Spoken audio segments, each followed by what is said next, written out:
Cek cek. Suaraku kedengeran nggak? Beneran terus. Oke. Siapa moderator? Dengar. Moderatorin terus. Aku ya.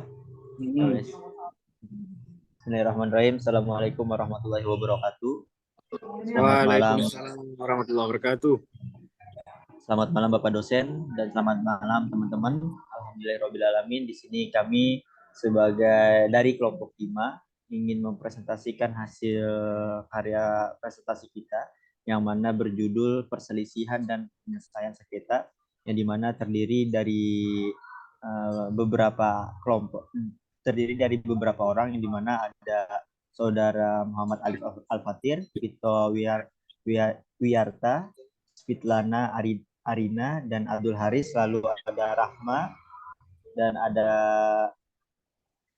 Anissa Putri Al-Komari dan Rizkiah Maulani, yang dimana pada materi pertama ini akan dipresentasikan oleh saudara Vito Wiyarta. Kepadanya waktu dan tempat dipersilakan. Baiklah, terima kasih. Assalamualaikum warahmatullahi wabarakatuh. Di sini saya akan menyampaikan materi tentang perselisihan dan penyelesaian sengketa.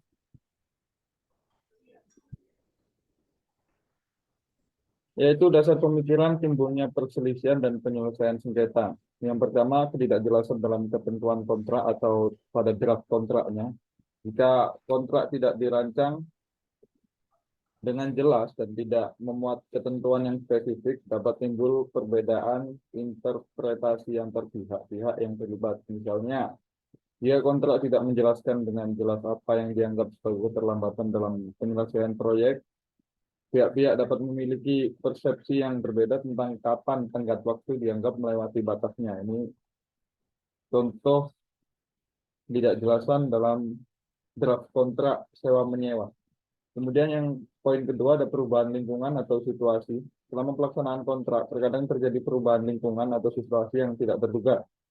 Biasanya ini terjadi pada kontrak jual beli tanah atau bangunan. Lalu dapat menyebabkan ketidaksesuaian antara apa yang terjadi dalam realitas dengan apa yang telah ditetapkan dalam kontrak. Perubahan seperti perubahan kebijakan pemerintah, perubahan harga bahan baku, atau kejadian alam yang tidak terduga dapat memicu perselisihan antara pihak-pihak yang terlibat. Sekian dari saya, selanjutnya saya kembalikan kepada moderator. Baik, terima kasih atas presentasinya, Saudara Vito. Selanjutnya yang akan dilanjutkan oleh Saudari Anissa Putri Al-Komari. Padanya waktu dan layar saya persilakan.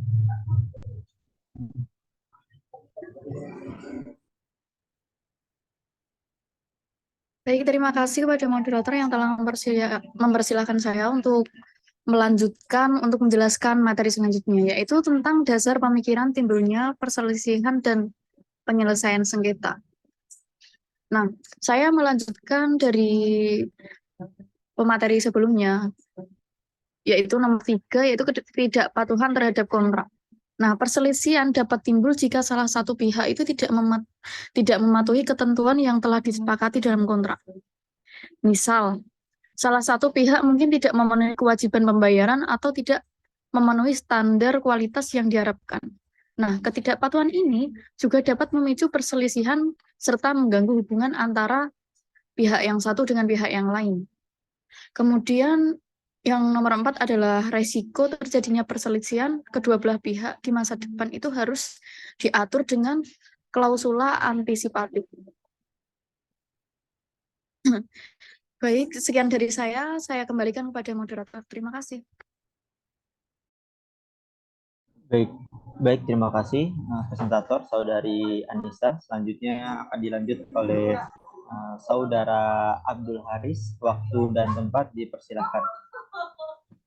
Oke, melanjutkan dari yang tadi, masuk ke ranah alternatif penyelesaian sengketa, yang dimana memiliki beberapa. Salah satunya apabila perselisihan benar-benar terjadi di antara para pihak, maka kejogjaannya dapat diselesaikan. Jadi untuk menjaga reputasi dan benaviditasnya. Yang kedua, ada alternatif penyelesaian pada umumnya dikenal sebagai pilihan forum yang digunakan untuk menyelesaikan sengketa atau choice of forum yang meliputi pekerjaan arbitrase atau mediasi.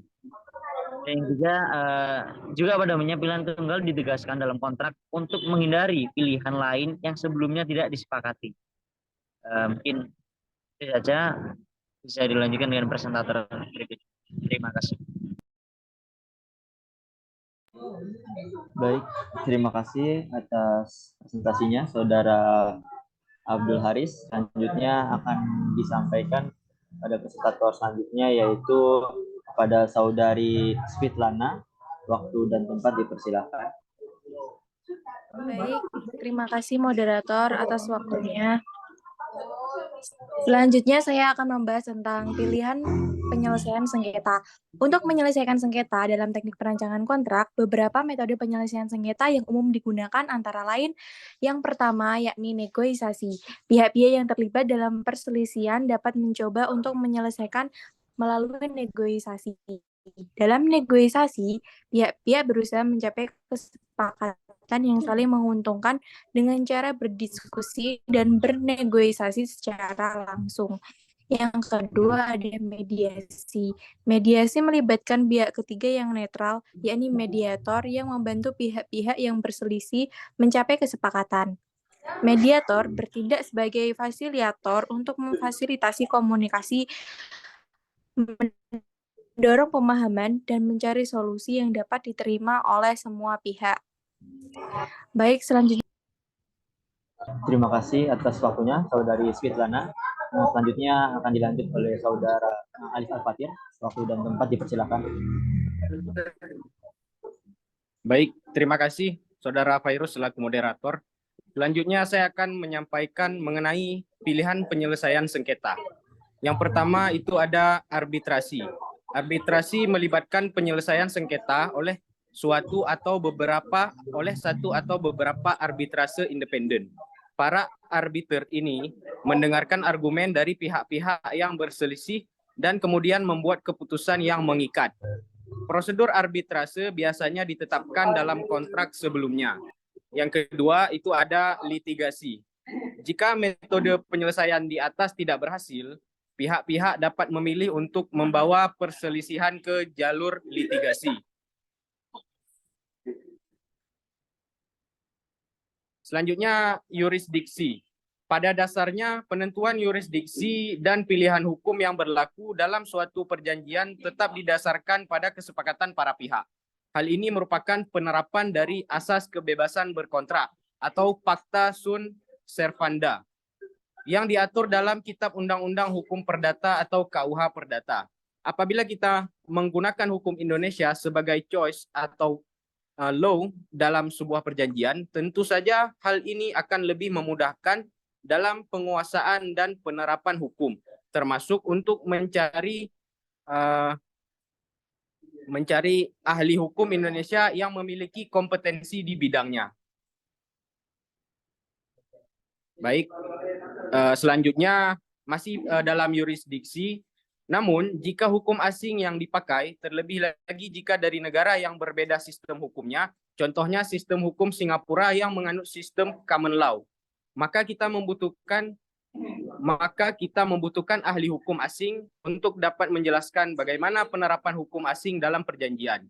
Di sisi lain, dalam menentukan pilihan yurisdiksi hukum, perlu dipertimbangkan juga bahwa jika arbitrase Singapore International Arbitration Center atau SIAC yang dipilih sebagai choice atau jurisdiction dalam suatu perjanjian, maka putusannya akan dikategorikan sebagai putusan arbitrase internasional yang hanya dapat dilaksanakan di Indonesia jika memenuhi syarat-syarat ini.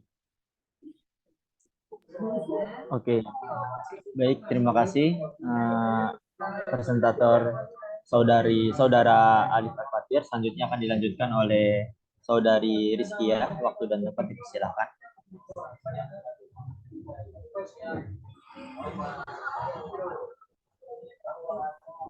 Baik, selanjutnya yurisdiksi.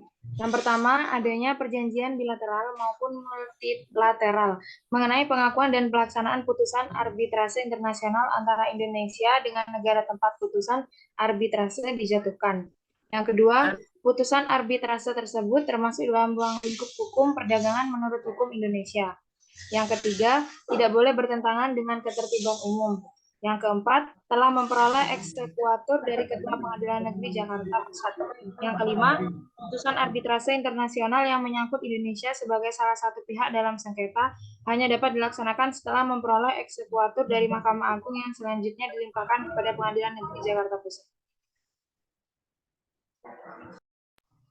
Baik, terima kasih atas pemaparannya dari para presentator yang dimana telah memaparkan secara detail dan baik atas presentasi pada malam hari ini yang berjudul tentang perselisihan dan penyelesaian sengketa. Di sini saya sebagai moderator izin memberikan konklusi atas terjadinya presentasi pada hari ini yang dimana terdapatnya perselisihan dan penyelesaian adalah sebagai bentuk untuk tindakan preventif untuk menyelesaikan segala ketidaksesuaian dan ketidakjelasan sengketa-sengketa yang dihasilkan dari kontrak-kontrak per badan usaha ataupun perseorangan, dalam hal ini individu.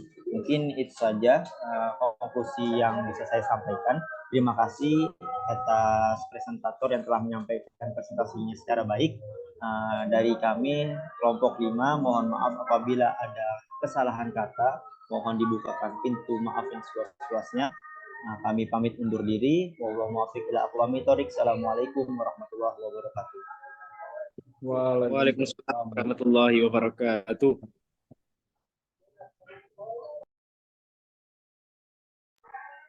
Cup.